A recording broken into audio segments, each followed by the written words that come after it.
Hello and welcome. Welcome to the world of Dream Fruit. My name's Elizabeth Russell. I'm the creator of the world of Dream Fruit, which is an enchanted landscape, a storied realm of magic and belonging.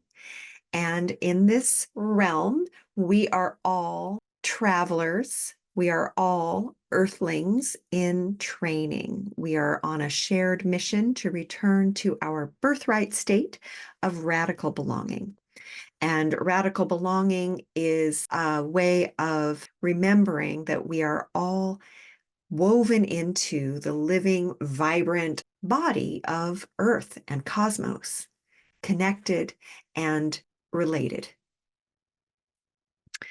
So, when we last caught up with our heroes in the story of Dream Fruit, which is told moon by moon, we are entering now the second lunation of 2025, which begins on January 29th and goes through February 26th, with a full moon on February 12th.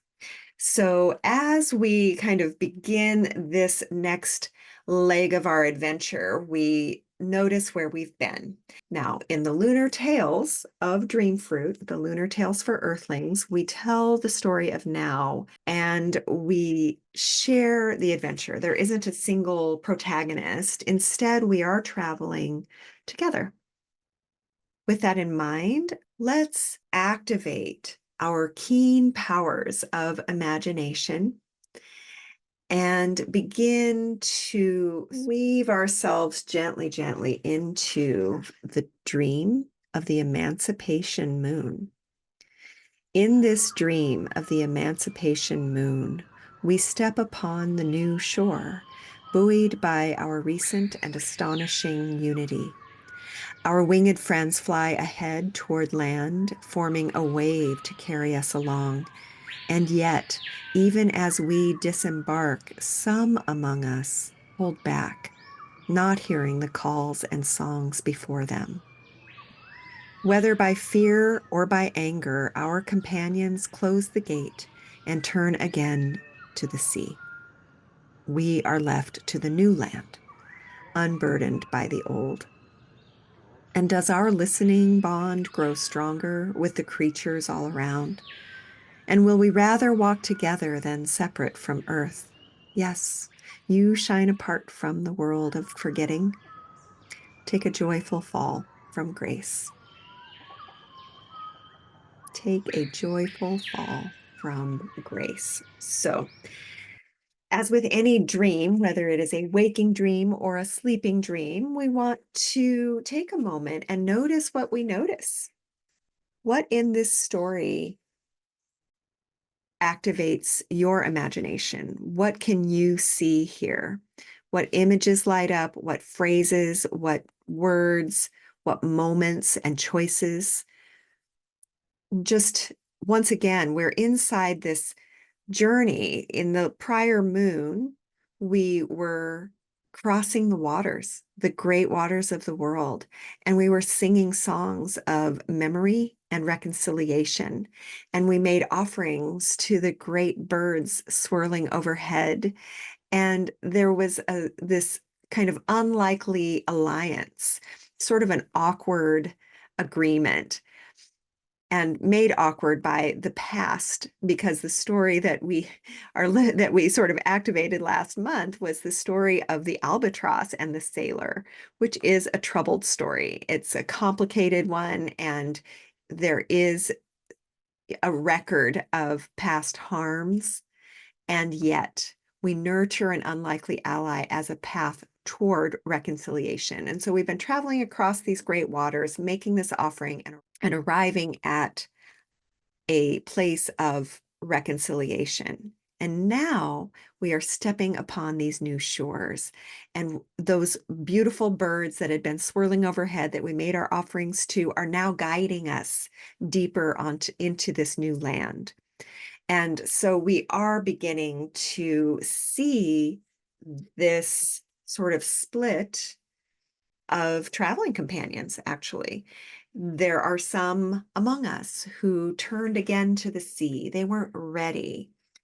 And so it leaves us to explore this new land, unburdened by the old. We're really looking at questions of belonging and questions of popularity. I want to mention that the Sabian symbol that informs this dream, in part, is the Sabian symbol for the 10th degree of Aquarius. And that symbol is a popularity proves ephemeral. We know that not every moment of our peer approval is likely to last. And we know that not everybody that we greatly admire today is likely to live up to our needs and standards tomorrow.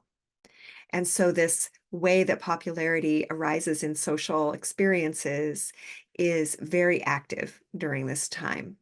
Of course, in the United States, it's hard to miss. We are working with a strange separation of what we consider popular, what other people or other traveling companions consider to be popular, idols that we maybe have kept up, on a pedestal for a long time start to crumble. Their popularity starts to dissolve in front of our very eyes.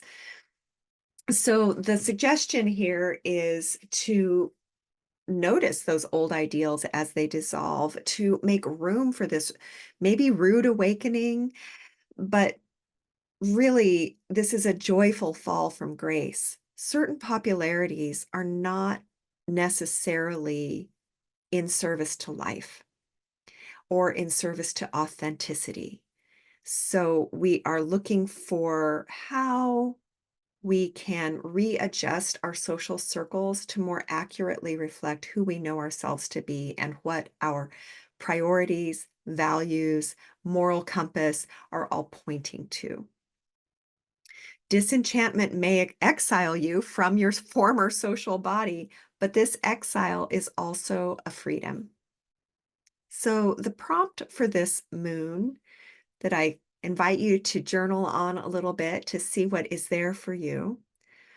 Which circles of belonging are most genuine and enduring? Which circles of belonging are most genuine and enduring?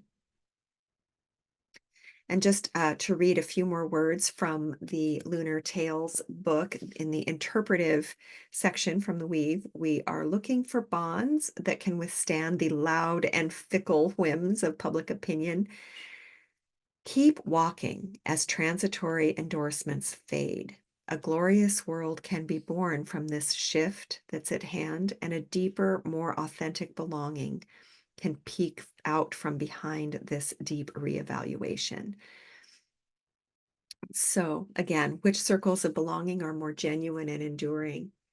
Noticing where you feel disenchantment and noticing for yourself what behaviors might have kept you popular in the past that maybe are not working anymore or don't reflect your true self anymore. And this is the joyful fall from grace. Of course, in the story, we could have just as easily turned back to the ship and away from the shore and turned again to the sea with those other traveling companions. And yet we chose. We chose to follow the lead, the wave that was being created by our winged kin.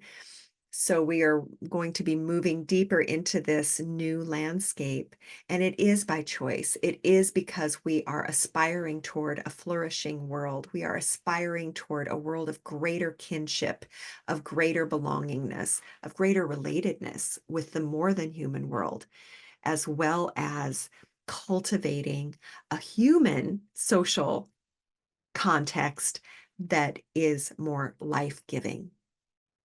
So with that in mind, I will leave you there and hope that you enjoy your journey through this coming lunar cycle. As we round the bend, the next moon will begin on February 27th. It will take us even deeper into a change of perspective and into this deeper landscape that we're kind of exploring together. And I look forward to sharing that with you when the time comes. Meanwhile, let's just remember that the stories we tell inside of the world of Dream Fruit are stories that are really designed and intended to inspire a deeper belongingness, a belongingness with the living, breathing world, with the earth, and with the sky. The deep cosmos is always singing and sending messages and inspirations to us. And when we pause and allow our imagination to become more active, there are new ways of perceiving that can become available. And as we arrive at those new ways of seeing, the wish and hope is that those ways of seeing call us towards something that is more flourishing, more regenerative, a life-giving world that is informed by our ecocentric nature rather than our modern human egocentric nature. So may it go well for you. May it go well for us all. And thank you so much for your time and for sharing this journey with me.